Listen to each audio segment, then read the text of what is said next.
Ahora sí.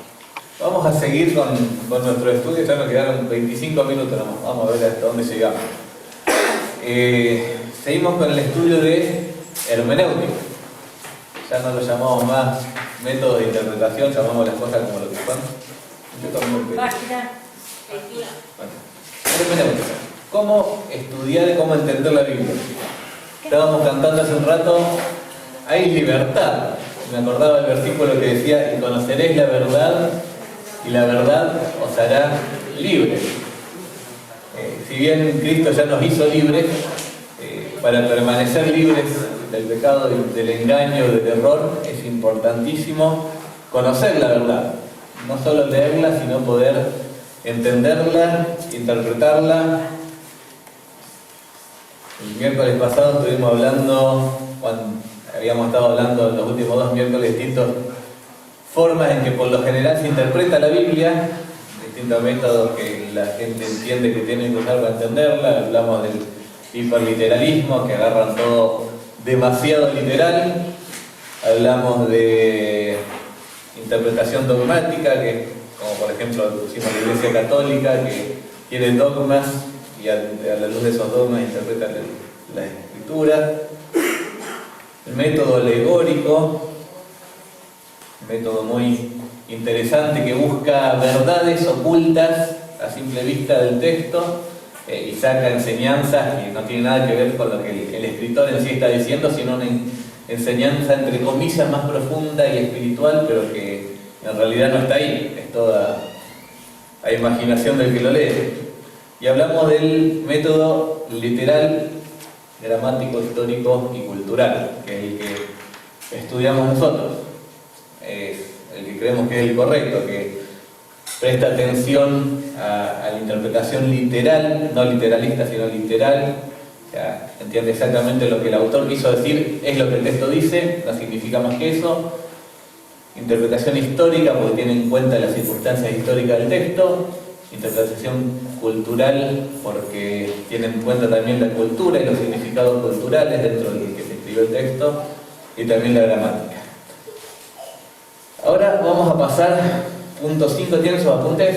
¿Se acordaron de traerlo? Levante la mano que se lo olvidó.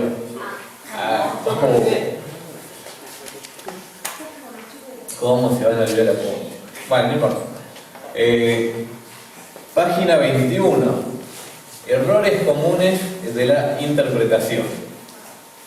Cosas que por ahí sabemos cometer, errorcitos, por más que todos estemos de acuerdo con nuestra declaración de fe, que estudiamos el método literal, gramático, histórico, cultural y pensamos que esa es la forma de interpretar, a veces cometemos estos errorcitos también y están listados a modo de poderlo tener como una referencia para no caer en eso.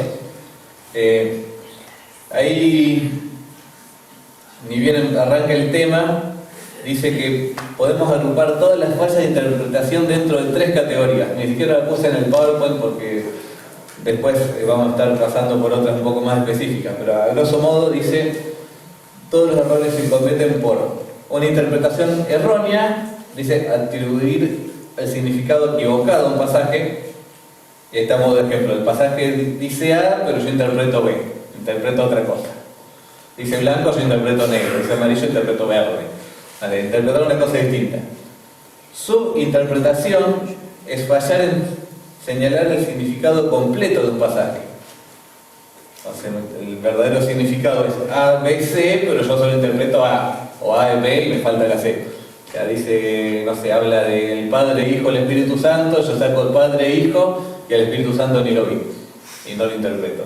Por ponerte un ejemplo, es sacar menos de lo que tiene el pasaje. ¿Se acuerdan que exégesis es sacar el significado del pasaje? Es una exégesis a media, o sea, saco parte y parte lo dejo. Eso es un error también, no entender todo lo que el pasaje dice. Y superinterpretación es atribuir más a un pasaje de lo que realmente dice. El verdadero significado es A, pero la interpretación es A, B, C. O sea, dice una cosa, yo lo interpreto bien, pero le agrego.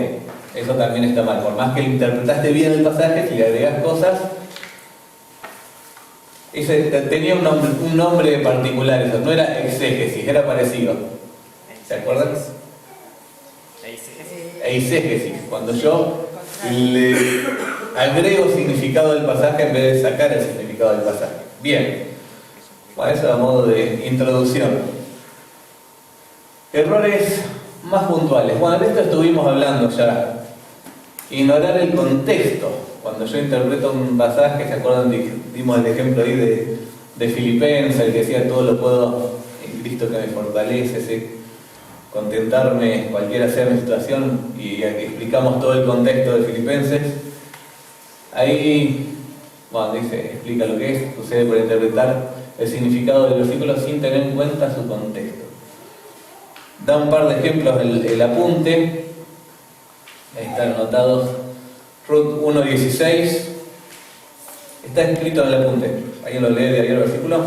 Respondió Ruth: no me ruegues que te deje ni me aparte de ti, porque a donde quiera que tú fueres, iré yo, y donde quiera que me vieres, iré. Tu pueblo será mi pueblo y tu Dios mi Dios. ¿Quién vio alguna vez este versículo escrito en una tarjeta de casamiento? Invitación de casamiento, frase romántica por excelencia: no me pidas que te deje. Tu Dios será mi Dios, tu pueblo mi pueblo. ¡Ay, qué dulce! Ahora, si vos estudias el contexto, ¿se está hablando de matrimonio esto? No, nada que ver. O sea, se lo dice a la nuera, a su suegra. Es más, es lo peor que puede usar esto para el matrimonio, porque en realidad el esposo se murió. O sea, eso es trágico, ¿no? Pero bueno, Salmo 2:8, también está en el apunte: pídeme y te daré por herencia a las naciones y como posesión tuya los confines de la tierra. Lema para el viaje misionero ahora de octubre. Nos vamos, testificamos y Dios nos va a dar fruto. Se usa muchas veces para eso, y también lo he escuchado como lema de misiones, y no habla de eso. O sea, es un salmo mesiánico, está hablando de Cristo, que Dios le iba a dar a Cristo por herencia a las naciones. Ahí anoté uno más. 1 Corintios 7, 16 y 17. ¿Quién lo tiene? Nadie lo tiene. Búsquenlo, por favor. Ustedes buscan más rápido que yo. 1 Corintios 7, 16 y 17. ¿Por qué? ¿Qué sabes tú, mujer, si quizás harás algo a tu marido? ¿Es ese? ¿Por qué sabes tú, marido, si quizás harás algo a tu mujer? Pero cada uno, como el Señor le repartió, y como Dios llamó a cada uno, así haga. Esto ordenó entonces la iglesia. Para que capaz que le erró la cita, o bueno, ¿quién le erró? No era ese. Sí, nada que ver. Segunda oración. ¿Qué decía el versículo? A causa de la necesidad que apremia.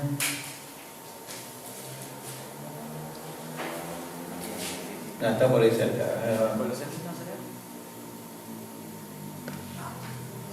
25, 26, 27 era. 1 Corintios 7, 26, 27. Perdón, dice leer cualquier cosa. Pero no Ten- es 7, ¿Mm? 26. Sí, 26, 27. No existe. Sí. Hay un poquito más adelante, era cerca. Tengo pues esto por bueno a causa de la necesidad que apremia, que hará bien el hombre quedarse como está. ¿Estás ligado a mujer? No procures casarte. ¿Estás libre de mujer?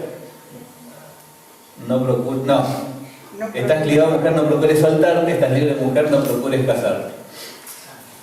Mucho consuelo para solteros, ¿no? Bueno, no es importante que te cases, porque Pablo aconseja que si estás soltero, está bien estar soltero, y si estás casado, está bien estar casado. O sea, no, y un estado más importante que otro.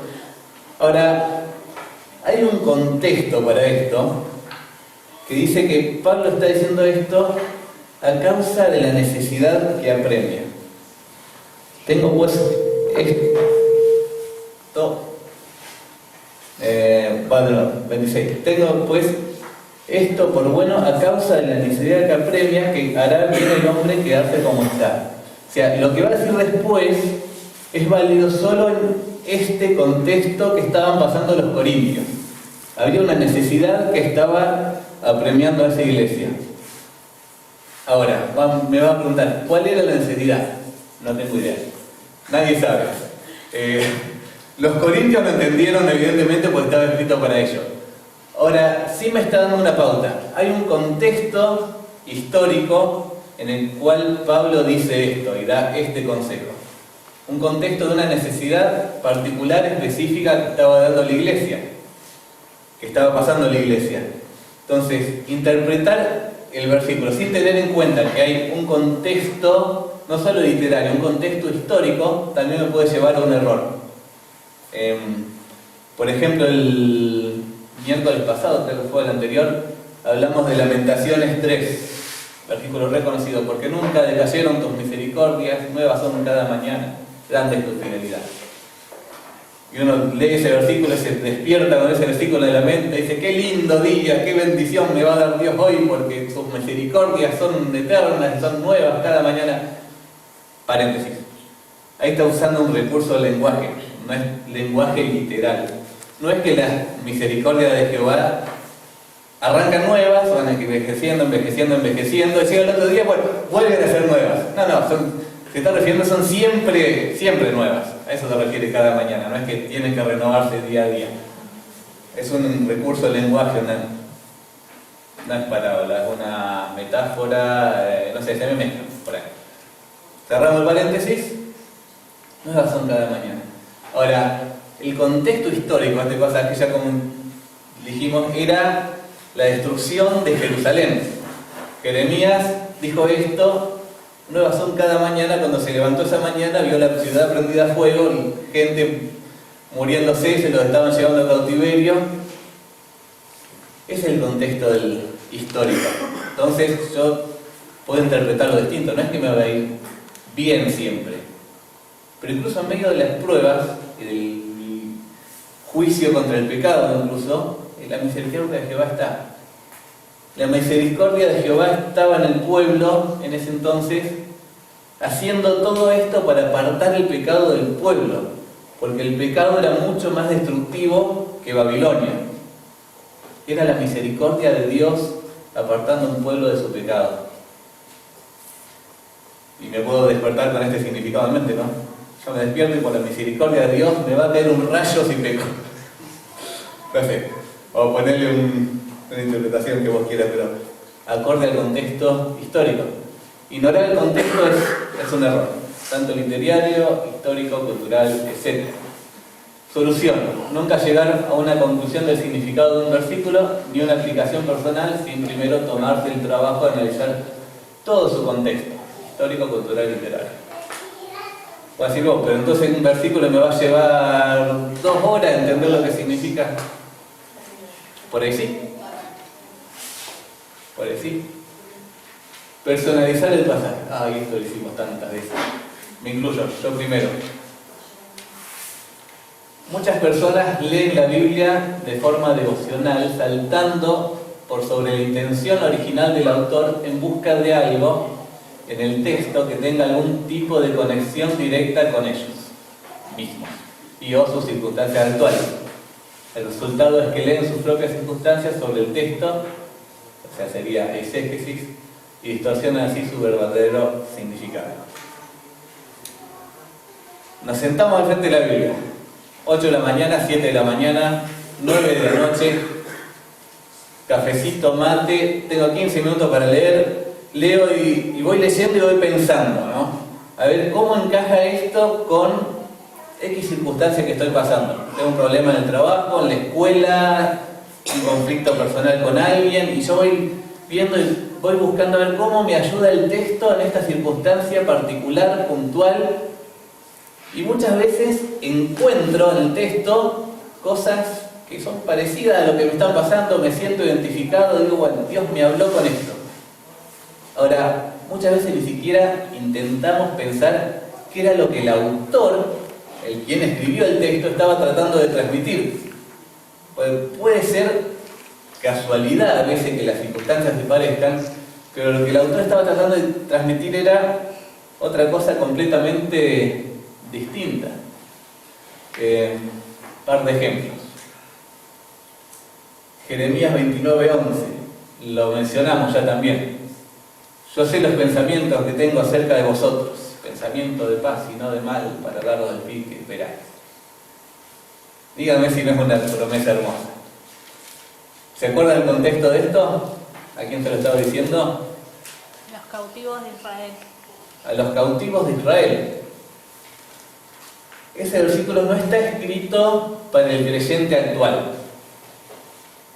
Muchas veces uno puede llegar a un versículo como este y dice: yo sé los pensamientos que tenga acerca de vosotros. Bueno, la Biblia está diciendo vosotros, entonces me está hablando a mí. No, ese vosotros no era cualquiera que lee el versículo. Vosotros era el pueblo de Israel que estaba cautivo en Babilonia, que no sabía si alguna vez iban a ser restaurados o no. Y Dios los anima, les dice: sí, van a ser restaurados. Yo les voy a dar este fin que están esperando. Ahora, ¿quiere decir que ese versículo no me sirve? ¿No lo puedo aplicar a mi vida? Sí, lo puedes aplicar. Obviamente que sí sirve. A ver, si no sirve, diremos todo el Antiguo Testamento porque no fue escrito para nosotros. Obvio que sirve. Pero no en una forma directa. No es como si me estuviera hablando a mí. Sirve porque me ayuda a ver el carácter de Dios, el carácter bondadoso, el carácter restaurador, el carácter paciente, amoroso. Y así como Dios fue con su pueblo, Dios sigue siendo el mismo hoy. Pues no necesariamente me va a dar lo que yo espero. Zacarías 9:9. ¿Qué decir? Lo tenés en el apunte, ¿lo leo? Alégrate mucho, hija de Sión, da voces de júbilo, hija de Jerusalén. He aquí tu rey vendrá a ti, justo y salvador, humilde y cabalgando sobre un asno, sobre un pollino, hijo de asna. Esta es un ejemplo un poco extremo que da el apunte, pero es un caso verídico. Cierta joven, soltera, se le iba pasando la edad ya de... edad para casarse tenías hasta que te mueras, pero o sea, la edad joven, viste que uno espera el príncipe azul, todo, y pasaba el tiempo, el príncipe no llegaba, y haciéndolo cenar se encuentra con este pasaje. Y se fue chocha a contarle a, no sé si era el pastor o aquel líder de la iglesia: Dios me habló y me dijo que va a llegar la persona que estoy esperando. ¿Sí? ¿Cómo te habló? Acá, mirá, y le muestra el versículo. O sea, ¿puede una persona leer este pasaje y decir: bueno, Dios me habló y me dijo que me va a mandar un marido? ¿Es válido interpretarlo así? No. ¿Sí o no? No. Ah, bien. ¿Alguien más aparte de Ivana? De no ser que llegue el novio de burrita. Algo que ve el novio de burrito. No. Iba a creer. Si aparece Don Pozo, desconfía. Y si la persona oró antes de hacer el devocional y leyó, y está convencida que el Espíritu Santo usó este versículo para decirle eso, ¿no puede tener razón? ¿Qué cara de duda veo ahí? No, porque el Espíritu Santo fue el mismo que inspiró este versículo y le dio un significado, y Él nunca va a contradecirse. Dios no puede negarse a sí mismo. Si dijo una cosa hace 2000 años, no va a ser el mismo versículo para decir otra. O sea, Dios no es dual, no interpreta mal su propia palabra. Nosotros interpretamos mal. Isaías 41, 10, 13, otro promesaza. A ver, busquen, no está en el apunte.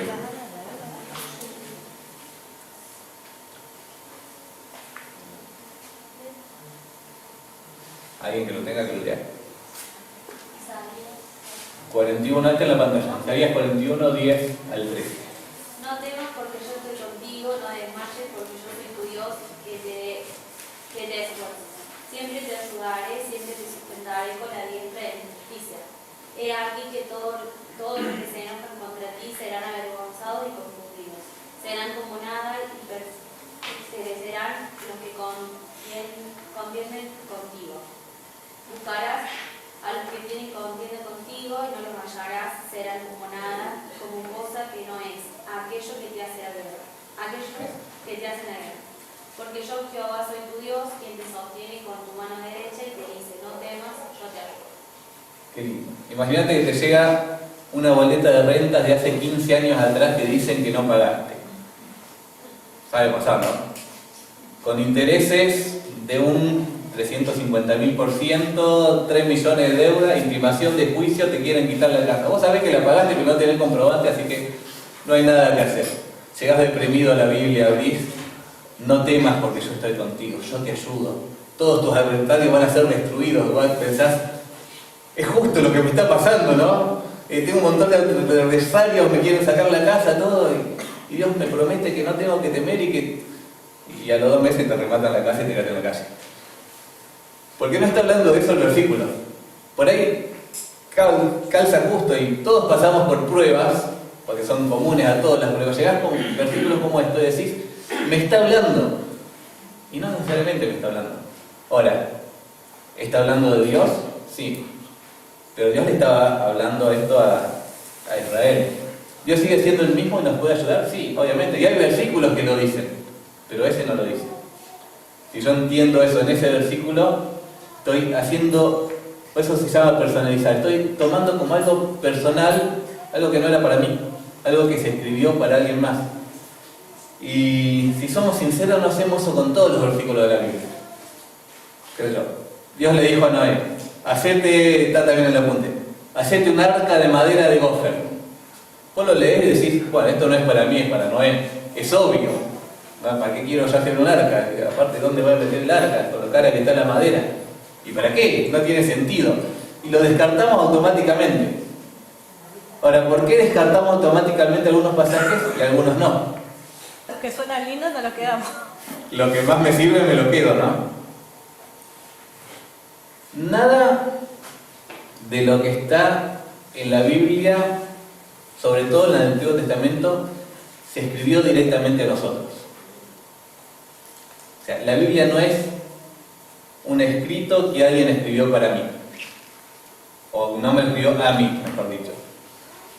Sí fue escrita para nosotros. Pero no es lo mismo escribir algo a alguien que escribir algo para alguien.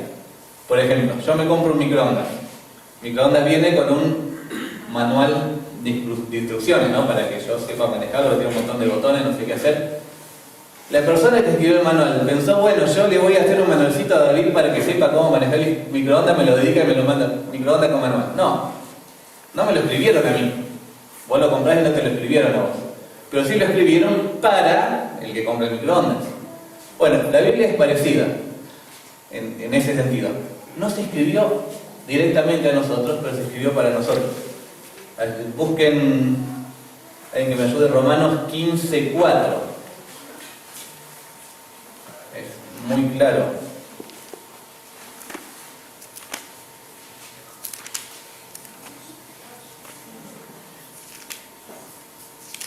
Porque las cosas que se escribieron antes para nuestra enseñanza se escribieron, a fin de que por la paciencia y la contemplación de las Escrituras tengamos esperanza. Las cosas que se escribieron antes se escribieron para nuestra enseñanza. Y se refiere a todas las cosas, incluso las genealogías que nunca leemos también se escribieron para nosotros, para enseñarnos, para que podamos aprender algo de la Biblia. Cada versículo de la Biblia es útil para nosotros. Toda la Escritura es inspirada por Dios y útil para corregir, para enseñar, para redarguir, para instruir en justicia. Toda la Escritura es útil. Ahora, ninguna parte se escribió para Daniel, para Juan, para Ivana, para mí. No iban dirigidas a mí. Yo tengo que, cuando leo, interpreto un pasaje, entender a quién va dirigida, entender las verdades bíblicas que hay en ese pasaje y entender las aplicaciones que puedo hacer de ese pasaje a mi vida. Porque todo es útil para mí. Pero nunca tengo que tomar un pasaje como que me lo está escribiendo a mí. Yo no puedo leer una promesa bíblica. ¿Vieron los paquetitos que venían con promesas siempre? Son re lindos. Un montón de versículos. ¿Y qué hacen esos paquetitos? Te hacen leer las promesas como que están directamente escritas a vos. No te las escribieron a vos y a mí. Lamento al pincharte el globo. Ahora, sí es cierto que son útiles y te hacen entender el carácter de Dios. Sí hay promesas en el Nuevo Testamento que son para todos los creyentes. Y en ese caso sí lo puedo tomar como que es para mí, porque es para cualquiera que es creyente. Sí, algunas partes sí. Pero, o sea, eso, tengo que pensar que está en el Nuevo Testamento y que tiene que ser algo que sea universal a los creyentes y no específicamente a los creyentes de Colosas, por ejemplo. Sino hay cosas que son universales, que son para cualquier creyente. Sí, pero por lo general la Biblia lo aclara así. Juan 3:16. Porque de tal manera amó Dios al mundo que envió a su Hijo unigénito para que todo aquel que en él crea no se pierda. Hay la promesa a todo aquel que crea. Y entonces vos lo lees, vos crees, está bien, lo podés personalizar. Y por lo general en pasajes del Nuevo Testamento, si bien muchos pasajes no se escribieron directamente a nosotros, la aplicación es Directa. como si fuera para nosotros, es directa. Filipenses 2, 14 y 15. Haced todo sin murmuraciones y contiendas para que seáis irreprensibles y sencillos, hijos de Dios sin mancha en medio de una generación maligna y perversa, en medio de la cual resplandecéis como luminares en el mundo. Se escribió a los filipenses en medio de una generación maligna y perversa en la que ellos estaban. Ahora, si yo quiero aplicar ese versículo a mi vida, estudiarlo, voy a ver que es directo lo que yo puedo aplicar. Yo tengo que hacer todo también, sin murmuraciones y contiendas, para ser irreprensible, en medio de una generación que sigue siendo maligna y perversa, y en medio de la cual, haciendo esas cosas, voy a resplandecer. Aún así, el significado es un poquito más profundo que eso, porque si vemos el propósito de la carta de Filipenses, Pablo está buscando que haya unidad en la iglesia. Todo en Filipenses gira en torno a la unidad. Un poquito antes de eso está el ejemplo de Cristo. Haya pues en vosotros el mismo sentir que yo en Cristo. Todo va a girar en torno a la humildad y la unidad. Entonces, entendiendo el contexto, puedo también entender que, bueno, esto es también para tener unidad con mis hermanos y unidad en el ministerio. Pero es muy, muy directo. Por lo general las epístolas son directas. El Nuevo Testamento no tanto. Por eso estamos acostumbrados muchas veces a leer el Nuevo Testamento, donde los pasajes son, lo leo y lo aplico, y hacemos eso con toda la Biblia, y a veces metemos la pata. Me incluyo, ¿no? Mensajito de cumpleaños, de aniversario, cosas, mandás promesa. Solución, bueno, no debemos preguntarnos qué significa este texto para mí, sino qué significaba este texto para sus destinatarios originales. O sea, el significado está en el texto, no en mi circunstancia, no en lo que yo quiero entender, no en lo que me está pasando. Nunca debo olvidarme de eso. Bueno, la última, y ya después seguimos. Leer el significado de un pasaje sobre otro. ¿Dónde dejé la hoja?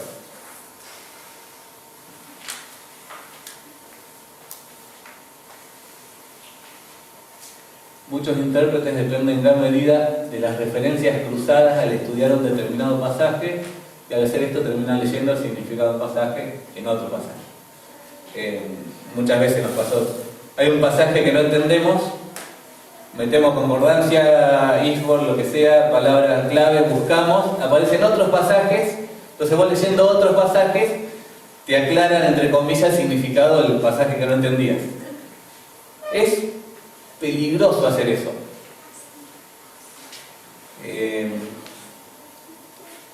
Un par de ejemplos. Marcos 8:34, dice, está en la punta, si no, no lo busquen. Sí, está adelante. Y llamando a la gente y a sus discípulos les dijo: si alguno quiere venir en pos de mí, niéguese a sí mismo y tome su cruz y sígame. Bueno, el mismo apunte da el caso de un libro de hermenéutica, sin citarlo. Un libro dice, bueno, para entender este pasaje vos tenés que ir a Romanos 6, 1-13, que va a explicar lo que significa tomar la cruz. Y si vamos a ese pasaje, ahí acompáñenme, Romanos capítulo 6. No lo vamos a leer todo porque es largo. Versículos, habla todo del bautismo, que hemos sido sepultados con Cristo en su muerte, resucitado, todo el tema este. Versículo 5, porque si fuimos plantados juntamente con Él en la semejanza de su muerte, así también lo seremos en la de su resurrección. Sabiendo esto, que nuestro viejo hombre fue crucificado juntamente con Él, para que el cuerpo del pecado sea destruido, a fin de que no sirvamos más al pecado. Entonces, claro, pasaje de Mateo no da muchas explicaciones, pero Romanos da toda una explicación. Hay un pasaje de qué es lo que es morir con Cristo. Entonces, un autor dice, bueno, entonces para entender Marcos, tenemos que estudiar Romanos. Ahora, ¿qué problema puede haber con esto? ¿Qué les parece? Que cuando Jesús habló en Marcos, Romanos no estaba escrito. Entonces eso quiere decir que la gente que lo escuchó la primera vez no tenía chance de entenderlo. Claro, imagínate, Romanos se escribió muchos años después. Entonces, todo ese tiempo la gente no podía saber qué dijo Jesús hasta que se escribió Romanos. No tiene sentido. Aparte, acuérdense, dijimos, el significado de un texto, o sea, cuando la persona que dijo las palabras o la escribió quiso transmitir algo, eso que tiene en mente, el significado de eso lo puso en el texto, no está en otro lado. Si yo quiero encontrar el significado de un pasaje y lo busco en otra parte, no estoy buscando en el lugar correcto, porque el significado está en el pasaje, está ahí. Para eso se escribió, para transmitir una idea, para transmitir un concepto. Ahora, Marcos, la tengo con Mateo. Marcos está hablando de negarse a uno mismo, del sentido de que si yo quiero seguir a Jesús, tengo que estar dispuesto incluso a negar mi propia vida, incluso a morir con Él, a renunciar a mi yo para seguirle. Romanos está hablando de otra cosa. Está hablando de que posicionalmente yo fui crucificado con Él y que mi carne, el cuerpo carnal quedó derrotado, quedó clavado con Cristo en la cruz. Ya no soy esclavo del pecado, ahora soy libre. Mi antiguo yo murió con Cristo en la cruz. No son ni siquiera el mismo tema. Bueno, se fue el tiempo. Santiago 2, 14 y 16 habla de la justificación. No habla de justificación por obra, habla de la demostración de la fe por las obras. Muéstrame tu fe sin tus obras, yo te mostraré mi fe por mis obras. ¿Sabes que el hombre fue justificado? No, que Abraham fue justificado por las obras cuando ofreció a su hijo. Todo el argumento que da Santiago de la fe y las obras. Muchos dicen, bueno, para entender lo que dice Santiago, pues no puede ser que uno sea justificado por obras, hay que entender Romanos 4, cuando habla de Abraham, que fue justificado por fe. Entonces ahí te muestra que no fueron las obras. Bueno, no están hablando tampoco lo mismo esos dos pasajes. Santiago está haciendo un contraste entre una fe verdadera y una fe falsa. ¿Cómo reconozco la fe verdadera? Porque la fe verdadera produce obras, la fe falsa no produce obras. Por eso la fe de Abraham produjo obras. Romanos está haciendo un contraste, no entre dos tipos de fe, sino entre fe y obras. La fe te puede salvar y las obras no te pueden salvar. Pero no hablan de lo mismo. Entonces, si vos usas uno para explicar otro, por lo general terminás metiendo la pata. Solución, bueno, debemos recordar que el significado de un texto siempre está contenido dentro del mismo texto. Es un error usar como una herramienta de interpretación cualquier pasaje bíblico o versículo ajeno al texto que estamos estudiando. Parte de por qué muchas veces usamos textos para explicar textos, la culpa la tienen, no sé si fue más Lutero que Calvino o más Calvino que Lutero. Uno de los lemas de la Reforma, cuando quisieron escapar de la Iglesia Católica, de todo lo que la Iglesia Católica, de cómo interpretar la Biblia, ellos decían, no es la Iglesia la que interpreta la Biblia, sino es la Biblia la que interpreta la Biblia. Para hacer énfasis en que la única autoridad es la Biblia. La Biblia dice lo que la Biblia tiene que decir, no la Iglesia lo que la Biblia tiene que decir. Entonces la Biblia interpreta la Biblia. Agarrados de este concepto, muchos dicen, bueno, entonces, ¿cómo interpretar un pasaje? Busco otro pasaje que me lo explique. Pero no es la forma correcta de aplicarlo. Y no creo, estoy convencido que haya sido tampoco lo que querían transmitir los reformadores. Preguntas, Iván. Eso no quiere decir que no haya pasajes en diferentes lugares de la Biblia que hablen del mismo concepto. O sea, vos tenés, por ejemplo, vos lo mencionaste la otra vez, los pasajes que hablan como el de Salmo 1, el concepto de que si vos estudiás vas a ser como un árbol plantado y te va a ir bien. Ese concepto se repite en muchos pasajes, en toda la vida. Sí. Entonces, en ese caso sí podés citar pasajes diferentes en diferentes lugares porque sí hablan de lo mismo. El tema es estar seguro que los pasajes que estás usando, los dos estén hablando del mismo tema. Porque sí hay en varios lugares de la Biblia pasajes que repiten conceptos. No es que no existe esto de que yo encuentro en una concordancia un pasaje similar. No, sí. O sea, digo, no es válido solo cuando querés interpretar un pasaje. Obviamente, querés estudiar, haciendo un estudio sobre la Trinidad, concepto re amplio. Tenés que irte desde Génesis 1.1 hasta Apocalipsis 21.22. Tenés que recorrer toda la Biblia para ver qué es lo que dice la Trinidad, para entender la Trinidad. Porque cada pasaje te va a ir ampliando el tema. O sea, eso es válido, con muchas cosas. Querés estudiar la suficiencia de la palabra de Dios, bueno, muchos pasajes te hablan de eso. Pero si quiero interpretar un pasaje puntual, el significado del pasaje está ahí, en ningún otro lado que hay. ¿Se entendió? Bien. ¿Alguna pregunta? Me gustan las preguntas. Bueno, terminamos acá entonces por ahora. El miércoles que viene seguimos con más errorcitos y ya nos acercamos más a la parte práctica.